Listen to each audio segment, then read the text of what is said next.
Hey, Cornelius. Yeah? I'm going to do a brew in a bag today. What do you think? Don't you have a grandfather? Oh, I do, but this channel's called Simple Home Brew, so I thought I'd be able to share people how to brew in a more cost-effective way. Would you like a beer, mate? Oh, yeah. Cheers.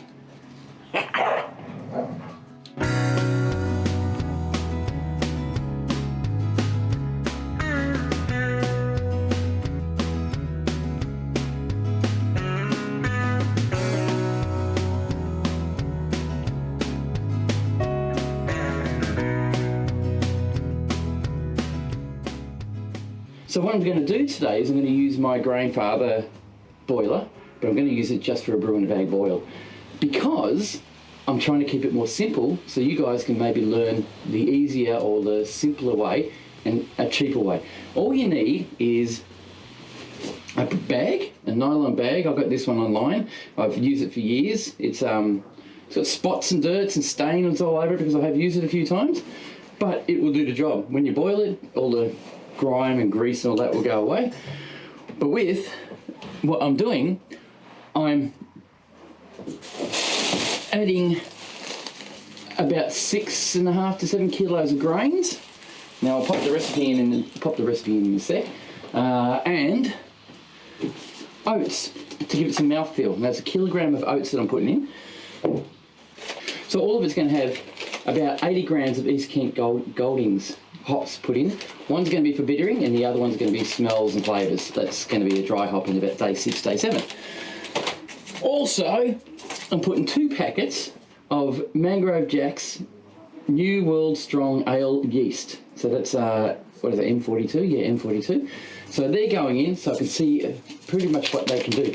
So apparently they're a really good yeast for all-round brews. So I want to ferment at about 18 degrees Celsius for the first few days and maybe drop it a little bit so I can try and clear it out. So these are just experimental. This is something different to do. I'm also going to put some calcium sulfate, so that'll go in, and we shall start, shall we?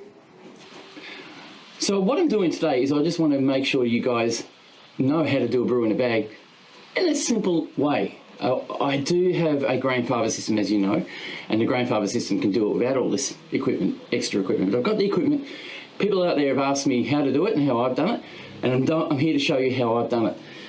I have equipment. I have a brew in a bag, which will take about, I don't know, it'll take more than 6 kilos, 10 kilos of grains. So it's a nylon bag that you can get from any brew store, anywhere you like, or online if you want. You also need a boiler, like this one. This pot is about 30 litres. I got this online as well. It was about $70. I think they're a bit dearer now, but I can put a link in for you guys if you need it. So what you use it for is to mash your grains. So you mash your grains at about 70 degrees Celsius or so, 75, something like that, for about an hour. And then when you're finished, you take out your bag and then sparge the bag. With that, you've got to pour at least 11 litres of water over it into your boiler to wash out all of the sugars that are still in the actual grains. So we'll get to that. I'm not using that one because I've got a grandfather that has a boiling element underneath, so it makes it easier for me. I'm just using it for that. So what we're going to start off with is 21.5 litres of mash water. The grains will soak up a bit of that water and steam will go up and it will come down. We need to get it down to 20 litres when it's cold. Now I'm going to do it in a cube. I'm going to pour it into a cube, sterilised, seal the cube and leave it overnight to cool down to the temperature I need to ferment at. So that's something else that I've got to do. It's something I haven't done before, which I'm eager to try. So the recipe for this is pale ale, 5 kilos. That's 76.9% of the mash. Flaked oats, 1 kilogram, which is about 15.4% of the mash, and roasted barley. So we've got 0.5, a half a kilo, and that's about 7.7% of the mash. We also are doing 30 grams of East Kent Goldings hops at 60 minutes, and then we're doing a dry hop of 50 grams at about day 6, day 7 of fermenting. So that's how we're going at it. The yeast we're using is actually a Mangrove Jack's ale yeast. We're doing 2 packets of them. They're New World Strong Ale Yeast M42. That apparently can it can ferment at high alcohol volumes up to 12%, which is not where we're going. So now all I have to do is fill up my grandfather with 21 litres of water. So I've got the hose coming from the tap. This big fella.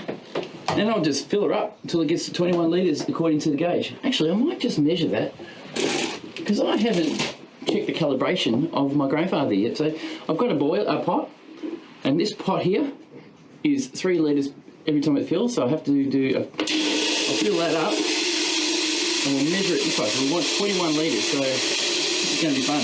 Once I have filled it, I'll report back and let you know how it went. I did 21 litres through my measuring bucket, which I know is accurate. I've used it before for this sort of thing. And it's actually 1 litre out. So it says on the gauge on my grandfather, 20 litres, where I actually put 21 litres in. So that's a bit of an eye-opener there. So I'll make sure I measure my water going in every time I put it in now, so I know exactly how much I need. So from here, all we do is start the boil. So we need to bring the temperature up. The mash temperature has to be 66 degrees Celsius, very low, so that'll extract a lot of sugars.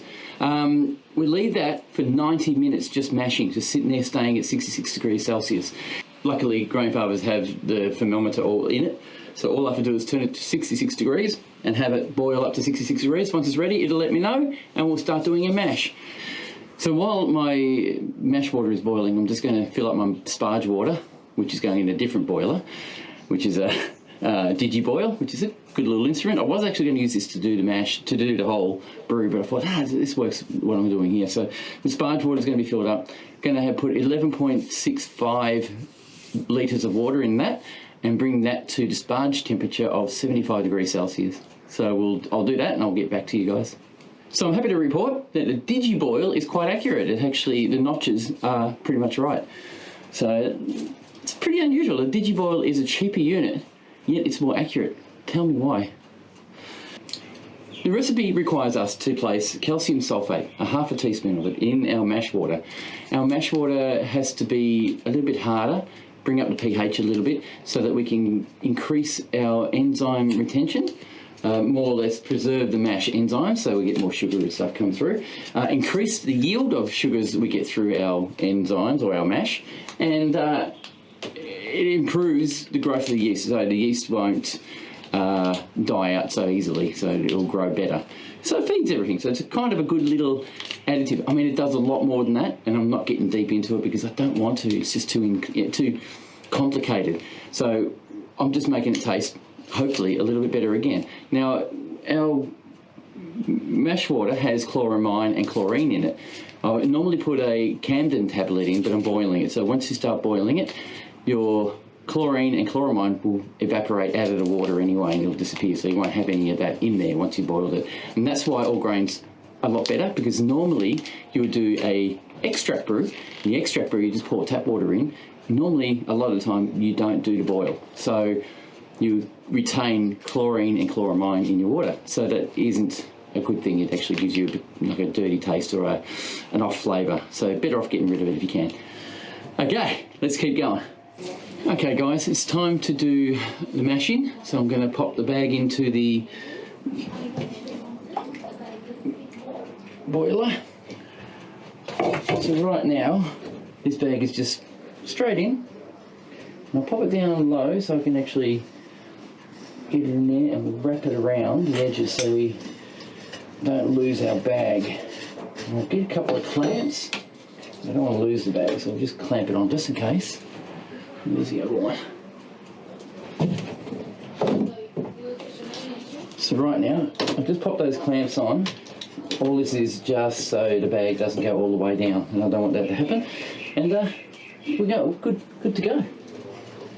All our grains are going to go into the bottom here, and they're going to sit down there. I'm going to mix it all up. I'll be back in a sec. All right, guys. So what I've got, this is our mash bag. It's 66 degrees Celsius in there now in the water. Oh, I actually forgot to put something in. I'll do that right now. So we need to put in half a teaspoon. Now, it doesn't have to be overly accurate. Half a teaspoon of calcium sulfate, straight in. That'll help the water harden a little bit, and take the softness out a little, and help the grains mash better and also feed our yeast. I've already mentioned that to you guys. Just dissolve that in there. So we're ready for that. Now I'm ready to add the grains, and I do have to measure out 1 kilo of oats as well. So I've got a jug, a little container of oats that one of our residents in our house said, just use it. And they're just rolled oats. The starch that is created from these is not so sugary, but it actually makes the brew soft, so it feels nice in the mouth and it's almost creamy. Well, that's why we're putting 1 kilogram of this in. So I'll measure it out, I'll be back. So got 1 kilogram of rolled oats. This is going to be fun. I'll put the oats in. I'll probably sprinkle a little bit of that. And I'll put some grains in. Just let it pour in. Just like this. Now I'm a one-man band here, so I'm going to have to do it and mix at the same time so I don't get dough balls.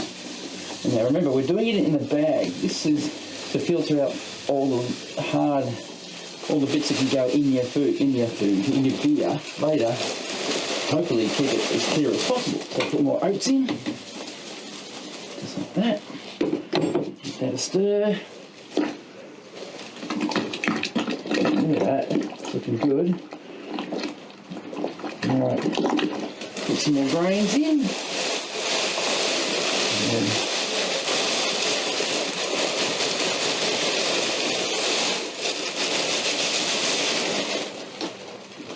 And what, as you can tell, we want to try and keep the dough balls out.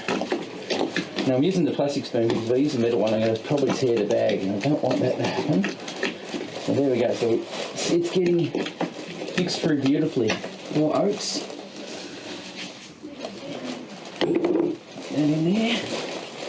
This will thicken up eventually. Once I've finished putting the grains in, we're going to let this sit for about 90 minutes to extract all the sugars that we can possibly get out of it.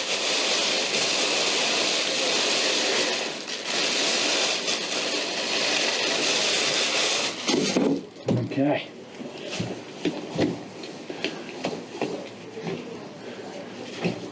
It's working really, really nice. And I've dropped the temperature down to 65. So this now will turn on and start heating the mash up again to 66 degrees Celsius. And once it hits 66, I'll basically just leave it for 90 minutes.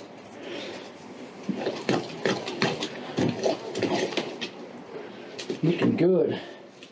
No dough balls in there. I'm getting my other spoon, it's a bit stronger than this. Yeah, I can already taste the sugar going out. This one's a bit stronger, so it'll help me lift. Just don't want to tear the bag, that's all. So yeah, I'm just checking to see if there's any balls in there or anything dry, which I can see there's not. But the last time I did a brew like this, I put the oats in later, and that was a big mistake. So this time, we're right. So we'll now sit that. It's back up to 66 degrees Celsius. So I'm now going to sit this here. I might actually take that and put a lid on now for 90 minutes. So lid on, just so I don't get too many bits in it. And that's now going to mash for 90 minutes. Every now and again I'll come back and I'll just stir it a little bit. And once I'm done, we'll go to the stage of boil. So we'll see you soon. So we have reached our 90-minute mash time at 66 degrees Celsius. We now need to increase the temperature to 75 degrees Celsius and do a mash out for 10 minutes. So I'll do that and I'll get back to you guys. So in the meantime, while it's heating up, I'm just going to give it a good stir to try and get the temperature through the grains a little bit, if I can. Get down to the bottom of the bag there to bring it all up. So hopefully we can get the temperature to reach through the whole lot. So otherwise, if it's sat in one position all the time, we would end up with a hot temperature down the bottom and cooler on top. So we'll just every 5 degrees I'll come along and I'll just quickly stir that. So now we've reached 75 degrees Celsius. I'm going to set the timer for 10 minutes and after 10 minutes, we're going to pull the bag out of the boiler. So we'll be back soon. We finished our mash out, so now I'll have to pull the bag out, and this is going to be a challenge. As you can see, I've got my pulley, this little pulley system. I have to grab this lid off. I'll grab my stirring stick and just give one last stir. We're going to pull this out and drain all the fluids out of the grain. But we're going to also do a sparge. So we have our boiler at 75 degrees already.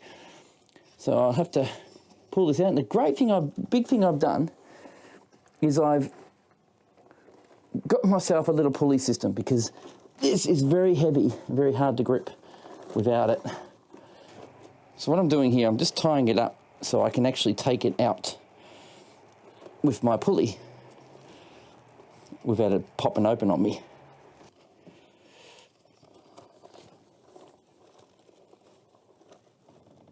I'm hoping, let's see if that will work.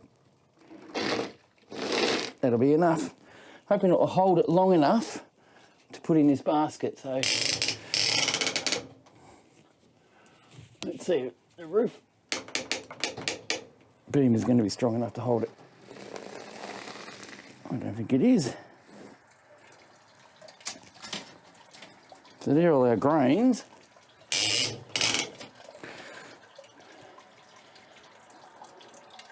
So just let that drain a little bit. So what we're doing, guys, is we're doing a sparge.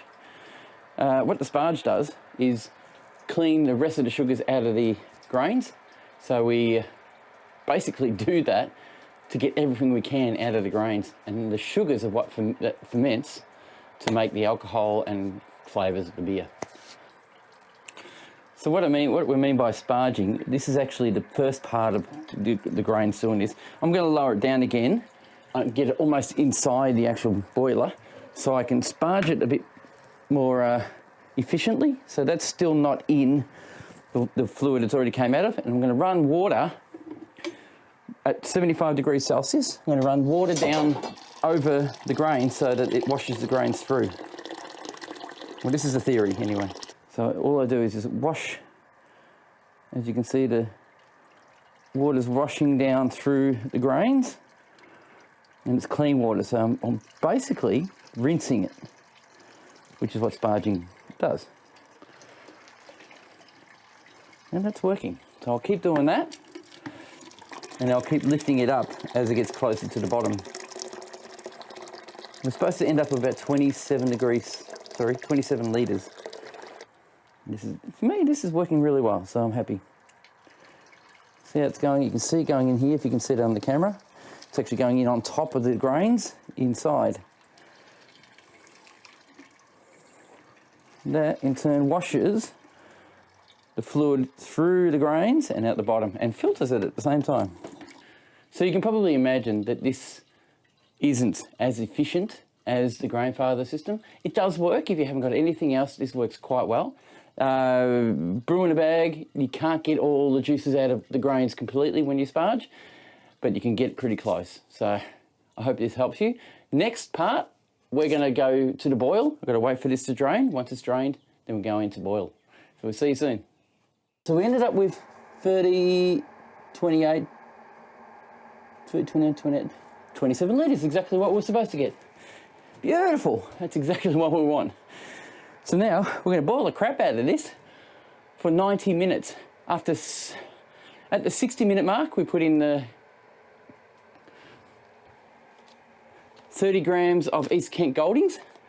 They will just bitter it. They'll make it bitter. So that's one. And then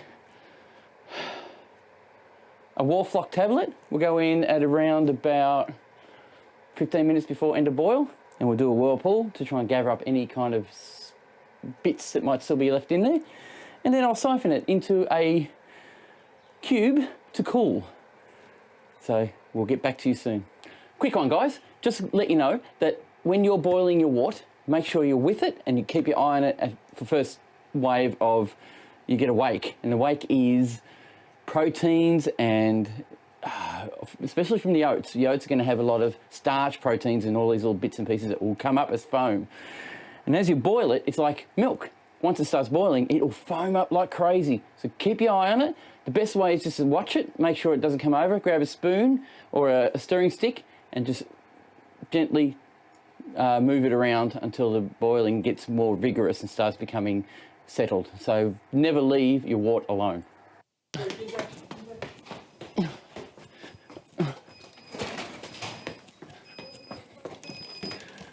Oh, geez.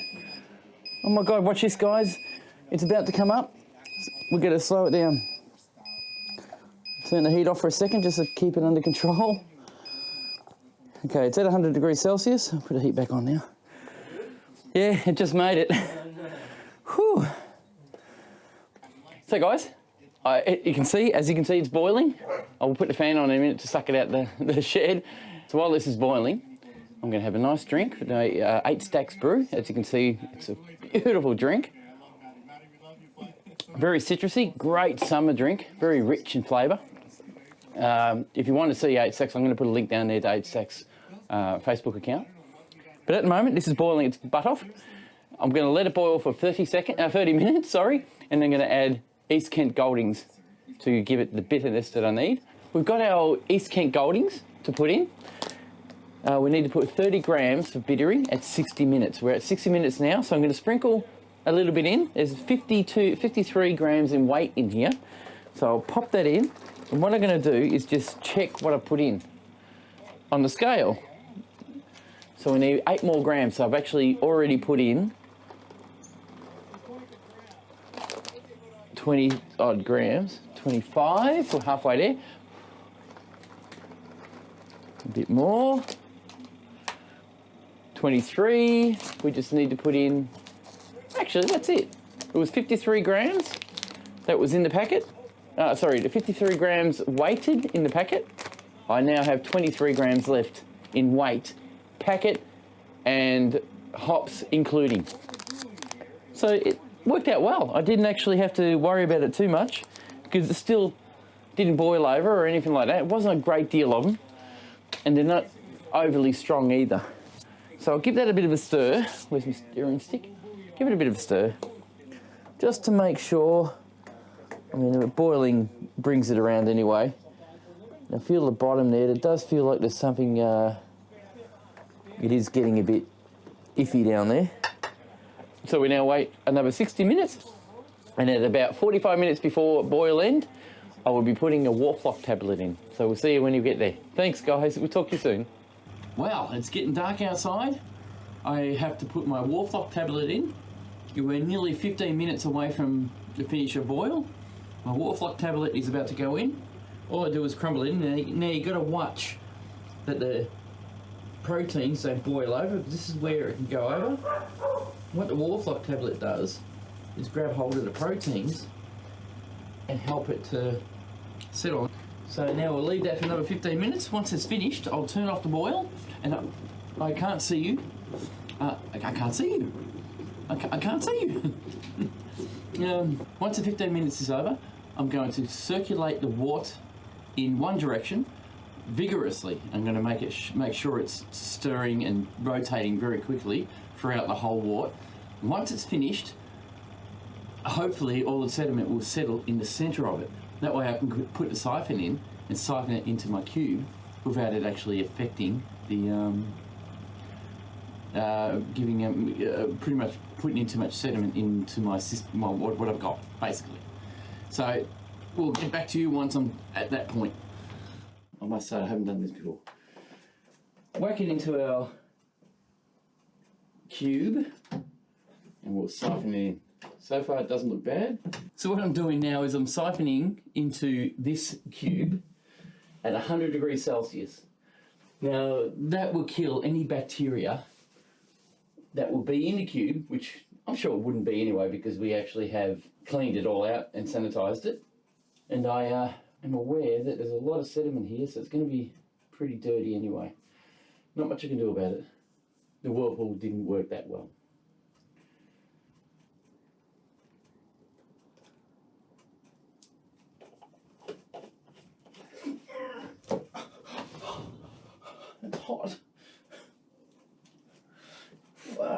it's hot. Tomorrow night after work, I'm going to come back and I'm going to grab my wort that's cooled from 100 degrees to probably about 15 to 18 degrees. We're in the shed, it's cold, it's winter. And then I'll pour it into my fermenter and then pitch my yeast. So we'll see you then. See you guys, see you soon. Okay, so we've got a measurement of 1.056. So pretty good with that. That's not a bad little result. Don't know the efficiency of that. Wasn't really planning on any kind of efficiency. It did say it was going to be around about that, so at least we know what the starting gravity is. Now I'm going to wait. Hardly any bitterness. Oh, a little bit. A lot of sweetness, of course. It does taste like a stout, but once it settles, oh, it's nice. Very nice. I can drink that just like that. It's like juice. So what I'm going to do, I'm going to pitch some yeast. I've got 2 packets of New World Strong ale yeast. It's M42. It's a full ale yeast. It does ports and stouts and all this other stuff. I'm looking forward to seeing what this result comes out like. I will spray it with sanitizer just to, just minimise a risk of any kind of bacteria getting in on our brew. We just want yeast. All we want is yeast, nothing more. And the yeast we put in, not yeast from the air. So these 2 yeast packets have a strain of yeast. Now I've been smelling the yeasts. That one definitely smells like baker's yeast. Now some of them smell different, which is very interesting. So I've got 2 of them. They're going to be pitched right now. Oh, gee. All right. You can't see it, I'm sure you can't. But it's plenty yeast. 2 packets helps the fermentation to start a bit quicker. I'm not going to stir it, I'm just going to leave it on top. It'll automatically rehydrate itself in my beer or my brew. And this is going to be fermenting at, 18 degrees Celsius. So I've just put sanitizer in my airlock. What the airlock does is basically stops bacteria going backwards into your brew. All we've got to do now is bide our time, wait, and see how this comes out. I'm going to pop it in underneath the cabinet over here, out of the way from any prying eyes. And at day 6, maybe day 7, depending on how it's fermenting, I'm going to whack in some East Kent Goldings, about 50 grams of it. So it's going to be a very interesting stout. So we'll get back to you once it's done. See ya. All right, we're at day 6 or 7. I think it's day 7 today. We have our last batch of East Kent Goldings to put in our brew. It's 50 grams of East Kent Goldings, dry hopped at day 6 or day 7, depending on the fermentation. It did take a little bit longer to go crazy with the fermentation, but it doesn't matter. It's fine. I'm going to pop this in, so I'll grab you guys and I'll show you what I do. So what we've got here is our fermenter. So all I do is just crack the lid a little bit. Have a look inside if you like. It looks pretty clean. Got a floaty in there, don't know what that is. Don't know what that is. Yeah. Quite weird. Crack out. Grab our bag, we'll just open her up. Hops is naturally sanitary. So we've got our East Kent Goldings hops. Hope you guys can see that. Oh, it smells better than the last lot. So all we're doing is throwing it in. Not going to stir it, not going to do anything. Bring you to it. Spray it in there. And that'll add to the flavour of the brew. So it looks like I'm trying to keep as much bacteria out. So there they are, just floating in the brew there. I won't stir it. We'll just let them do what they have to do. Seal off our container. So this doesn't end the video, I'm sorry, it is a long video. I'll see you in a couple of weeks when I'm tasting the same brew. Catch ya. Okay, it's taste test time. This is the first stout I made. It's just a stout. I called it a Guinness clone, but it really isn't. Very nice. It was 5.3% alcohol. It is very tasty, not too sweet, a little bit dry. Definitely has a bit of a chocolatey flavour to it. It's not the best one I've done. You can't taste any of the hops I put in. This is the first one. Now I want to do the taste test on the one we just watched the brew in the bag in. This is number 2. Definitely a stronger scent. Nice smell, very nice. Oh yeah. Oh, massive difference. Wow. That has a definite flavour of chocolate. That is a really good chocolatey flavour. No coffee flavour, no smell. Can definitely taste the East Kent Goldings in this one. Definitely can't smell it. Oh, it tastes really good. It's I think it was 6.3 or 6.9% alcohol. I'm not sure. I did put it up on this video. The scent is non-existent, but that could be me, but I've probably got some sort of bug.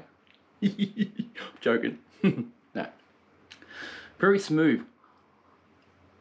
Nowhere near as bitter as the first one. Very tasty, a bit more sweet. Now, this was a inefficient way of brewing, but I still created a beautiful beer. Now, I do say this is more my favourite. Less bitter, less dry. It's much more softer on the mouth. Smooth, creamy flavouring. I'm using the wrong glass. It's not lacing at all, but it's quite a nice beer.